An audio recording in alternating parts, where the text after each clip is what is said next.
Bom, pessoal, eu quero voltar a falar agora sobre o furacão Milton, né? Porque há alertas aí das autoridades de que ele poderia chegar antes do horário que teria sido previsto. Então, havia a possibilidade dos efeitos mais graves acontecerem a partir da madrugada, mas nós já contamos aqui para você no 3 em 1 que há a possibilidade desses efeitos, né? Dessas ondas que sejam gigantes, desses alagamentos e dos estragos provocados em áreas que estão muito próximas ali do litoral acontecerem de fato ainda nesta noite. Essas são imagens que vocês acompanham ao vivo, que mostram, então, várias áreas acompanhadas pelas agências internacionais que já têm esse vento mais forte que começa a atingir esses locais e aqui o monitoramento que é feito também pelas estações meteorológicas que vai acompanhando, então, de que maneira que é o deslocamento e a intensidade desse furacão que pode provocar, claro, né, estragos e mortes também nos Estados Unidos e é por isso que as autoridades comunicaram às pessoas para que nos locais que fossem mais atingidos ou que estiverem mais suscetíveis aos efeitos do furacão, para que as pessoas evacuassem desse local. Então, muitas tiveram de deixar as suas casas ou aquelas que decidiram permanecer, fazem todo um esquema de proteção para tentar passar por essa situação. Agora há pouco a gente conversava, por exemplo, com uma moradora de Orlando e lá eles tiveram de vedar todas as janelas, se prepararem, ninguém sai para trabalhar, todo mundo fica, de fato, num local protegido. Muitas vezes as próprias autoridades desses locais disponibilizam áreas para onde as pessoas vão, né, para se proteger, se deslocam. Aquelas que tiveram de pegar a estrada fizeram isso antes, exatamente porque quanto mais a proximidade da chegada do furacão, há mais riscos essas pessoas são expostas e é por isso que a gente está acompanhando essa situação aqui agora. Alangani, como é que você vê, né, a maneira como as pessoas reagem às ações lá e até a maneira também como as autoridades se posicionam? Porque o que a gente percebeu a partir das entrevistas, diferentemente do que temos muitas vezes aqui no Brasil, se há o alerta, todo mundo simplesmente cumpre de maneira preciosa aquilo que vem pelas autoridades. Até pelo próprio histórico de desastres naturais nos Estados Unidos, a população por lá, ela está muito mais acostumada e leva muito a sério todos os tipos de alertas pelas autoridades, né? Ela não leva como uma brincadeira, isso é bobagem, isso é frescura. Muitas vezes a gente tem esse tipo de atitude aqui no Brasil, isso é um exagero, é frescura. A gente percebe até em treinamentos em normas de segurança, né? Quando você tem treinamento em navio, né?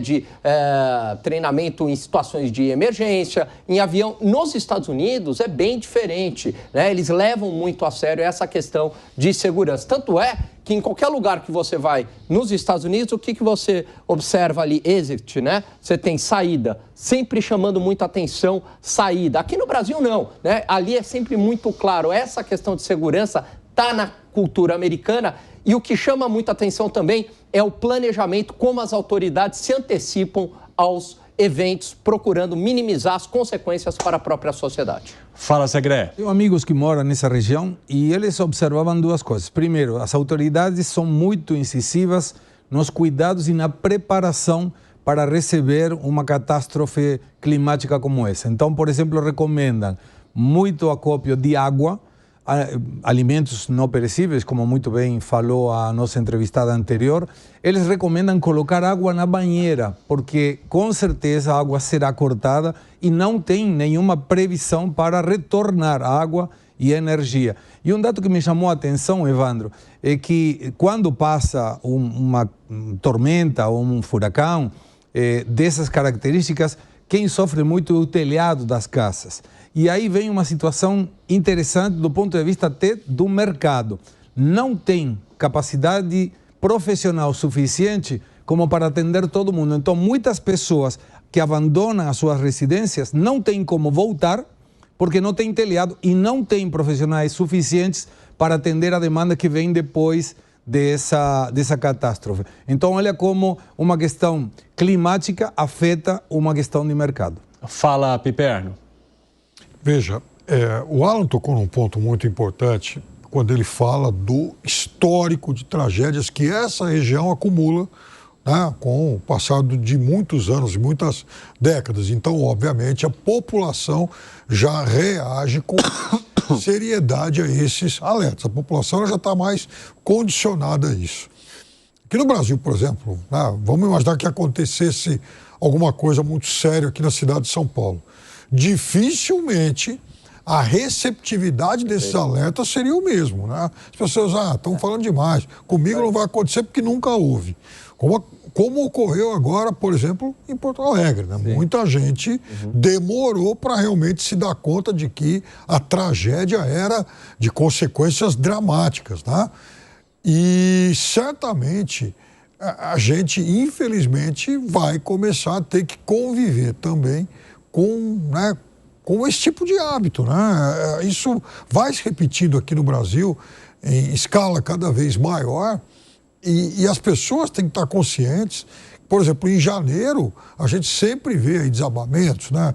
Enchentes causando estragos e tal. Então, gente, alerta é algo muito sério, não é brincadeira ou excesso de cuidado, não. Eu trago algumas atualizações para vocês que nos acompanham, né? E vocês podem até manter as imagens aí que nós estamos vendo sobre as possíveis consequências desse furacão e o monitoramento que é feito. Porque as companhias Gol e Latam já cancelaram voos para Flórida por conta dessa situação. Lá mesmo, né, vários aeroportos também foram fechados e esses voos foram suspensos, obviamente, por conta dos riscos que isso podia significar aos passageiros. Há também aqui um alerta do Centro Nacional de Furacões dos Estados Unidos, que usa a sigla NHC, né, na sigla em inglês, que o furacão Milton estaria a 155 quilômetros de Tampa. E ele continua um furacão de categoria 4 com ventos sustentados de 205 quilômetros por hora. Esse fenômeno ele está a 195 quilômetros de distância da costa da Flórida, se movendo a uma velocidade de 28 quilômetros por hora. O que o NHC informou também? Que múltiplos avisos de tornado estão em vigor ali na península da Flórida e que tempestades tropicais já são observadas na costa. Então, são ventos de 109 quilômetros por hora que foram registrados, por exemplo, ali na praia de Fort Myers. Então, esses ventos que a gente acompanha já são essas tempestades tropicais que vão chegando antes, de fato, do furacão tocar. E a previsão continua de que o furacão toque o solo da Flórida no fim da noite desta quarta.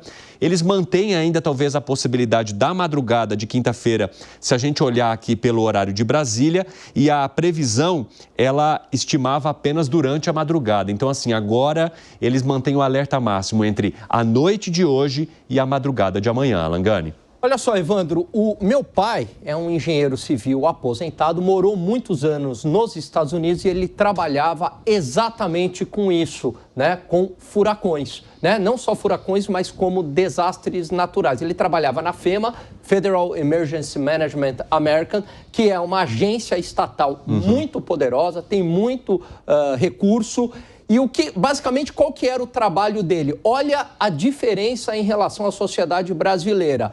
Ir antecipadamente a um local, então ele ia lá para Flórida, Porto Rico, New Orleans, para fazer obras de contenção. O que dá para fazer para minimizar os danos de um desastre natural, dado que o desastre vai acontecer, de tempos em tempos acontece. E depois, ir ao local exatamente para reavaliar e fazer um laudo técnico do quanto que precisa de recurso para a reconstrução. Então você tem nos Estados Unidos um plano de contingência, todo um planejamento antes e depois também há toda uma execução para a reconstrução do local. Porque os pesquisadores que acompanham essa situação, Gustavo Segré, estimam ou temem que esse possa ser um dos piores furacões dos últimos 100 anos. Então, assim, são estragos que podem ir além daquilo que eles imaginam para aquela região. Eles estavam observando, e nós vimos isso muito bem com o nosso primeiro entrevistado, que a transversalidade desse furacão, dessa tormenta tropical, como se denomine, é o que pode causar o maior impacto. Agora, uma observação também que tem a ver com outro segmento econômico, a parte dos seguros. Afeta muito a questão de seguros quando tem essa situação, porque obviamente os danos são muito grandes em termos econômicos e as pessoas têm dentro da sua contratação do prêmio de seguro uma parte que é exatamente para evitar essa situação, caso uma tormenta tropical, um furacão passe por essa região. Então afeta também a situação das companhias de seguro, como foi o caso até agora, o maior de todos, que foi o Katrina, na época dessa tormenta. Fala, Piperno. Não, sem dúvida nenhuma, tem todos esses aspectos envolvidos aí e veja, sempre a gente, nos últimos tempos, né, viu uma série de tormentas, aí, de furacões menores, né, passarem sobre a Flórida. Eu me lembro de 2022, aqui na Jovem Pan mesmo, né, e em vários outros canais, a gente viu muitas e muitas reportagens sobre isso. E aí, os prejuízos, muitas vezes, eles foram até superestimados, né? Porque havia aquela expectativa de que ele, enfim, vai ser um furacão de categoria tal, depois ele começa a baixar o nível, as pessoas tinham aquele alívio. Mas isso não veja, isso não é uma regra que se repete sempre, né? Então, muitas vezes, as pessoas acham que vai acabar diminuindo, mas, na verdade, isso acaba depois até ganhando força, ganhando mais impulso e acaba sendo devastador em regiões menos preparadas. Então, citaram aqui, por exemplo, Orlando. Orlando é uma cidade importante, uma cidade com ótima infraestrutura.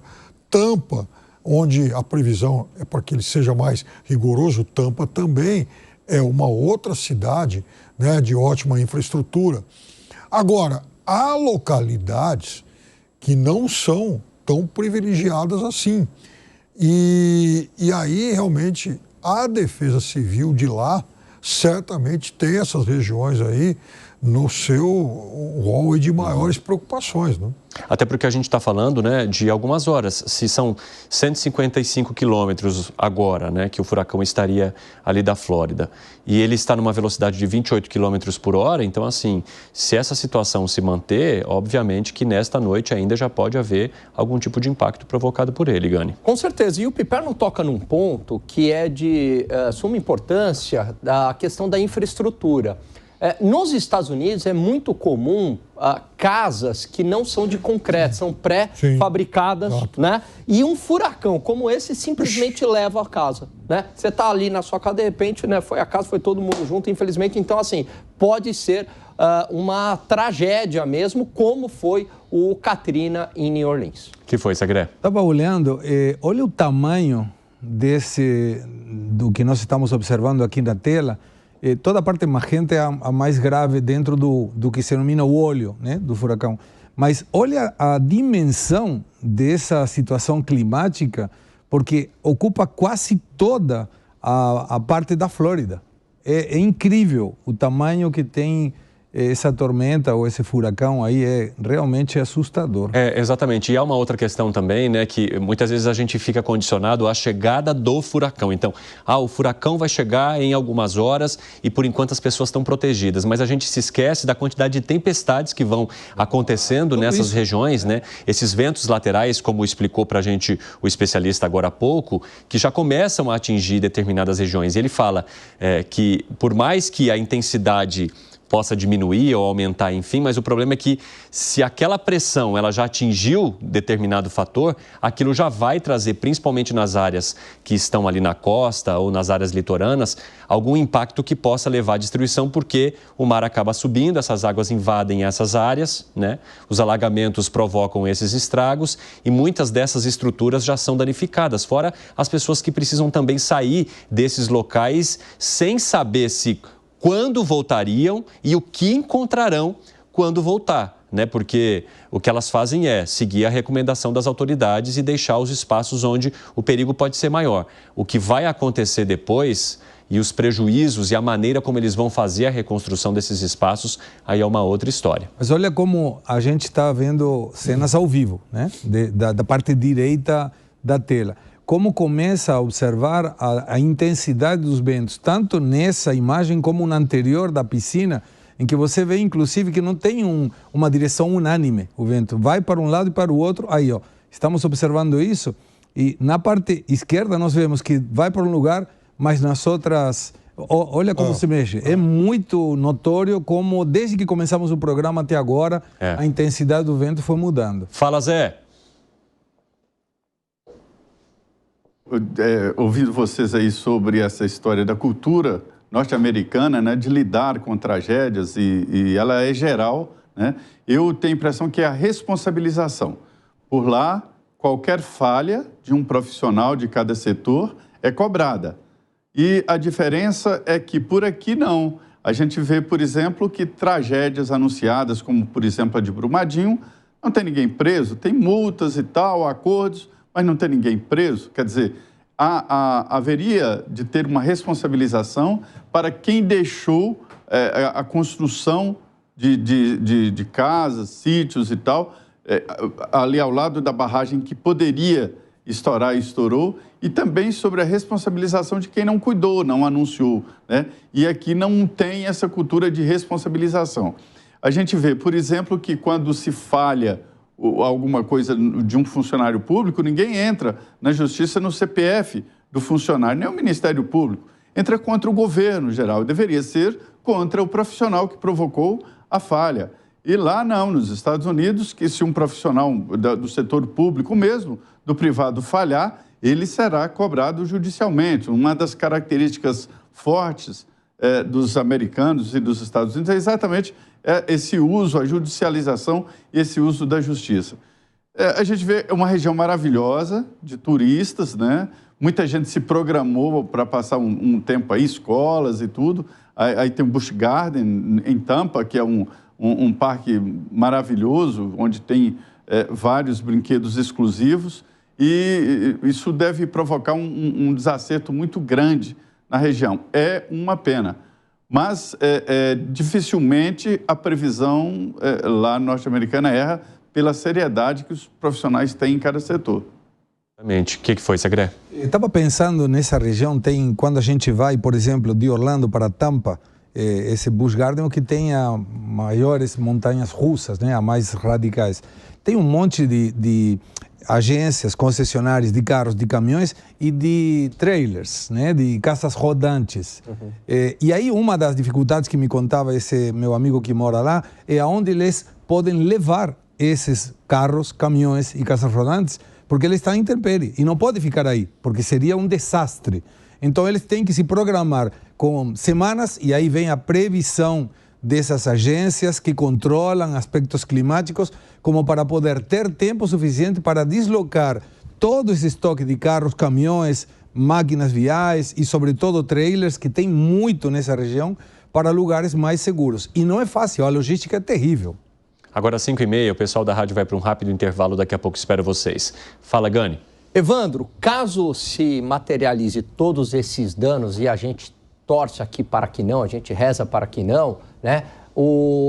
Algo bastante triste que provavelmente vai acontecer é a exploração política disso, dado que a gente, lá nos Estados Unidos, está à véspera de uma eleição. Então, provavelmente também terá um debate político em cima de toda a tragédia, o que, infelizmente, sempre ocorre no cenário eleitoral. Exatamente. Agora, a gente está falando de furacões que trazem bilhões, né, de prejuízos todos os anos. E mesmo assim, de alguma forma, essas cidades atingidas, elas conseguem fazer essa reconstrução. Qual que é esse planejamento que hoje os americanos têm, né? E essa questão da previsibilidade financeira também que os faz lidar dessa maneira com a reconstrução, com o que vem depois dos estragos, Alangani?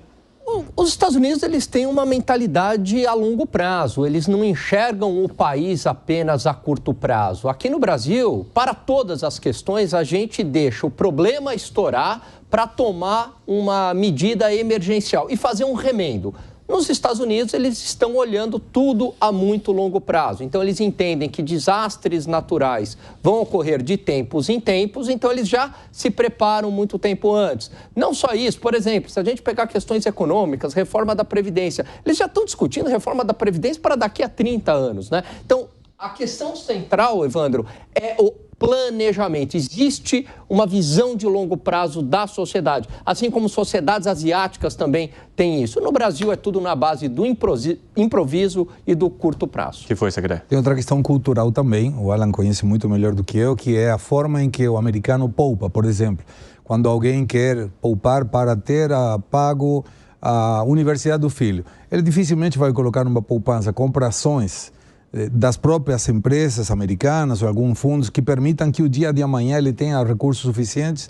E aí a maioria dos americanos, ele olha sempre no longo prazo. A grande maioria dos americanos tem o carro que ele está pagando e leasing e depois vai pagando e paga o residual e volta a trocar e continua pagando, e há famosas hipotecas das casas.